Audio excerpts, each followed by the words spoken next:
और इस बीच बड़ी खबर आपको बता दें, यूएई की फुजेरा में बहुत बड़ा हमला हुआ है। जानकारी निकल कर आ रही है कि फुजेरा पोर्ट ने अपनी सारी गतिविधियां यहां पर रोक दी हैं।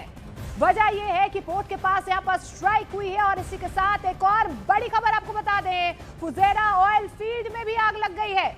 जानकारी के मुताबिक सुबह आग तब लगी जब इंटरसेप्ट किए गए ड्रोन का मलबा नीचे गिरा है। यह भी यहां पर बताया जा रहा है कि ईरानी मिसाइल ने यूएई की फुजेरा पोर्ट को हिट किया है। देखिए कि किस तरीके की स्ट्राइक यहां पर की गई है। धुआं आपको नजर आ रहा होगा। ये पूरी घटना इतनी तेजी से हुई है कि पोर्ट मैनेजमेंट ने तुरंत सभी ऑपरेशंस को यहां पर बंद कर दिया है। तो देखिए कितनी भयावह तस्वीर यहां पर नजर आ रही है। फुजेरा में भी बहुत बड़ी स्ट्राइक यहां पर की गई है। ईरान का जो ये मिसाइल अटैक है उसके बाद आप देखिए कि किस तरीके से यहां पर धुआं आपको ये जो टैंक है वो होता हुआ नजर आएगा। यूएई की फुजेरा में बहुत बड़ा हमला हुआ है। फिलहाल आपको ये भी बता दें कि पोर्ट ने अपनी सारी गतिविधियां रोक दी है। पोर्ट के पास ये स्ट्राइक हुई है, ये खबर निकल कर आ रही है। और इस बीच आपको बता दें ऑयल फील्ड में भी आग लग गई है। और आग की लपटें आप देख पा रहे हैं कि किस तरीके से यहाँ पर भयावह तरीके से ऊपर उठती हुई नजर आ रही है। तो देखिए लगता है कि ईरान पर तूफानी हमला करने वाले अमेरिका और इजरायल युद्ध के दलदल में बुरी तरह से फंसते जा रहे हैं। दावों के मुताबिक ईरान के परमाणु ठिकानों पर हमला होने के बाद से रूस ने चेतावनी दे दी है कि अब रूस चुप नहीं बैठेगा। पुतिन ने तो यहां तक कह दिया है कि हम ईरान के लगातार संपर्क में हैं।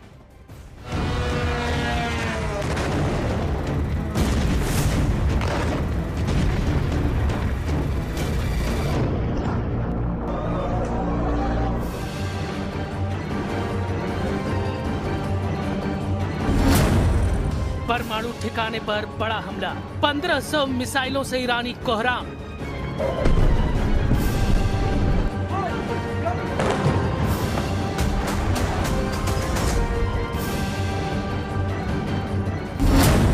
तीसरे दिन में ईरान युद्ध अब ऐसे दौर में पहुंच चुका है जहां ईरान अब मरने और मारने पर पूरी तरह से उतारू हो चुका है। जहां पहले राउंड में अमेरिका और इजराइल ने एक तरफा हमले करके सुप्रीम लीडर अली खamenei समेत 48 से ज्यादा टॉप लीडर्स और कमांडर्स को मार डाला, तो वहीं अब ईरान ने पिछले 3 दिनों में 1000 मिसाइल और ड्रोन से इजराइल और पश्चिमी एशिया में फैले अमेरिका के दर्जनों सैन्य अड्डों पर भीषण हमले किए हैं। हालात ये हो गए हैं कि राष्ट्रपति ट्रंप भी ये मानने को मजबूर हो गए हैं कि युद्ध 2 हफ्ते से ज्यादा चल सकता है। खबर तो यहाँ तक है कि बौखलाए अमेरिका और इजराइल ने ईरान के परमाणु ठिकाने नतांज पर भीषण हमला किया है, जिससे रेडिएशन का खतरा पैदा हो गया। दावा तो यहाँ तक किया गया है कि ईरान ने अपनी खैबर शेकेन और फत्ताह 2 जैसी घातक मिसाइलों से हमले कर दिए हैं। इजराइल की राजधानी तेल अवीव में 40 से ज्यादा इमारतों को ईरान ने अपने मिसाइल और ड्रोन हमलों से उड़ा दिया। यरूशलेम ने भी ईरान के तूफानी हमलों से भारी तबाही हुई है। अब तक युद्ध में अमेरिका के कई जेट गिर चुके हैं। कुवैत के रक्षा मंत्रालय का यहां तक दावा है कि अमेरिका के कई जेट गिरे हैं। हालांकि कुवैत ने संख्या नहीं बताई है। कुल मिलाकर मिडिल के 8 देश ईरान की बदले की आग में जलने लगे हैं।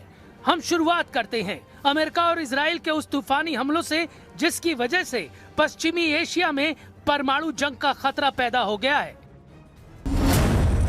ईरान के परमाणु ठिकाने पर हमला, नेतन्याहू के दफ्तर पर निशाना। 28 फरवरी 2026 को शुरू हुए ऑपरेशन एपिक फ्यूरी और ऑपरेशन रोरिंग लॉयन में ईरान ने तांडव मचा रखा है। रॉयटर्स के हवाले से खबर आ रही है कि अभी तक ईरान में 255 से ज्यादा लोग मारे जा चुके हैं। तेहरान के पश्चिमी इलाके में सबसे ज्यादा अमेरिका और इजराइल ने हमले किए हैं। खबर तो यहाँ तक है कि इजराइल और अमेरिका ने ईरान के नतांज परमाणु ठिकाने पर भीषण हवाई हमला किया है। रेडिएशन की चेतावनी देते हुए ईरान ने दावा किया है कि इजराइल के हमले से पूरे इलाके में परमाणु रेडिएशन किसी भी वक्त शुरू हो सकता है। पिछले 72 घंटे में दोनों तरफ से हजारों मिसाइल, बम और ड्रोन एक दूसरे पर दागे जा चुके हैं। जरा ये आंकड़े देखिए। पिछले 72 घंटों में अमेरिका और इजराइल ने ईरान के भीतर 2500 से अधिक ठिकानों पर बमबारी की है। पहले 24 घंटों की रिपोर्टों के अनुसार केवल पहले दिन अमेरिका ने 900 और इजराइल ने लगभग 1200 हवाई हमले किए हैं। ईरान के तेहरान, इस्फहान, कोम, करज और किरमानशाह जैसे प्रमुख शहरों को निशाना बनाया गया है। इजराइल के 200 से अधिक लड़ाकू विमानों, जिसमें F-35 और F-15 ने सैकड़ों टन सटीक हथियार और लगभग 500 से अधिक बड़ी मिसाइलें दागी हैं। अमेरिकी युद्धपोतों और पनडुब्बियों ने 1000 से अधिक टोमाहॉक क्रूज मिसाइलें दागी हैं। अमेरिका ने अपने B-2 स्टील्थ बॉम्बर से 14 GBU-57 बम गिराए। ये दुनिया के सबसे बड़े बम हैं जो जमीन के नीचे गहराई में बनी परमाणु सुविधाओं जैसे फोर्डो और नतांज को तबाह करने के लिए उपयोग किए गए हैं। दावा तो यहाँ तक किया गया है कि ईरान के परमाणु ठिकाने नतांज पर अमेरिका के हमलों से भारी नुकसान हुआ है। Trump has all the latitude in the world to talk about how long it may or may not take. 4 weeks, 2 weeks, 6 weeks. It could move up, it could move back. We're going to execute at his command the objectives we've set out to achieve. And what he has shown an ability to do that other presidents can't quite seem to have the aperture to do, well, I mean, Joe Biden didn't even know what he was doing, is to look for opportunities and off-ramps and escalations for the United States that creates new opportunities to execute what we need on our own time. Iran का तूफानी पलटवार, खौफ में Trump, 4 हफ्ते चलेगा युद्ध। दूसरी तरफ ईरान ने भी इजराइल और अमेरिका के सैन्य अड्डों पर तूफानी हमले किए हैं। कतर, बहरीन, कुवैत, सऊदी अरब, यूएई, साइप्रस और तुर्की में आज ईरान ने इतने तूफानी हमले किए हैं जिन्हें देखकर राष्ट्रपति ट्रंप बुरी तरह से बौखला गए हैं। ट्रंप ने माना कि ये जंग 2 हफ्ते से लेकर 4 हफ्ते तक चल सकती है। हैरानी की बात तो ये है कि जिस ईरान को पहले राउंड के हमलों में हराने का दावा कर रहे थे, वो अब लंबे युद्ध का अनुमान लगाने लगे हैं।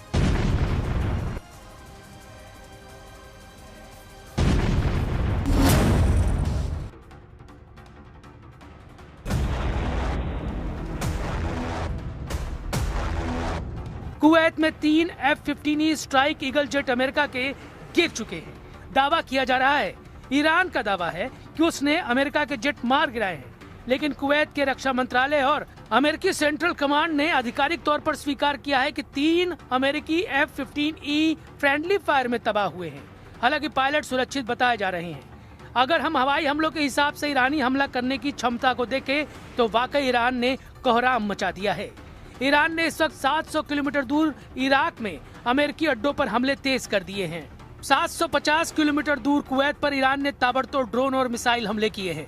1050 किलोमीटर दूर बहरीन के मनामा में ईरान ने अमेरिका के नौसैनिक अड्डे पर हमला किया है। 1150 किलोमीटर दूर कतर पर सबसे भीषण हमला ईरान ने किया है। यहाँ पश्चिमी एशिया में अमेरिका का सबसे बड़ा सैन्य अड्डे को ईरान ने तबाह कर दिया है। 1280 किलोमीटर दूर यूएई में भी ईरान के हमलों से भारी तबाही हुई है। 1300 किलोमीटर दूर सऊदी अरब की आरामको तेल कंपनी पर ईरान ने तूफानी हमला किया है। इससे सबसे बड़ी रास तनूरा रिफाइनरी को भीषण नुकसान हुआ है। 1460 किलोमीटर दूर जॉर्डन में भी ईरान के हमले से भारी नुकसान हुआ है। 1500 किलोमीटर दूर ओमान में ईरान ने अमेरिकी ठिकाने पर ड्रोन से हमला किया है। अगर बात करें इजराइल की तो ईरान ने 1550 किलोमीटर दूर इजराइल के कम से कम 6 शहरों पर तूफानी हमले किए हैं। अकेले राजधानी तेल अवीव की 40 इमारतों को ईरान ने ध्वस्त कर दिया है, जबकि 1750 किलोमीटर दूर साइप्रस में फ्रांस के अड्डे पर भी ईरान ने मिसाइलों से हमले किए हैं। कुल मिलाकर ईरान ने साबित कर दिया है कि भले ही अमेरिका और इजराइल ने उसका ऐतिहासिक नुकसान किया है, लेकिन ईरान आखिरी दम तक मुकाबला करेगा।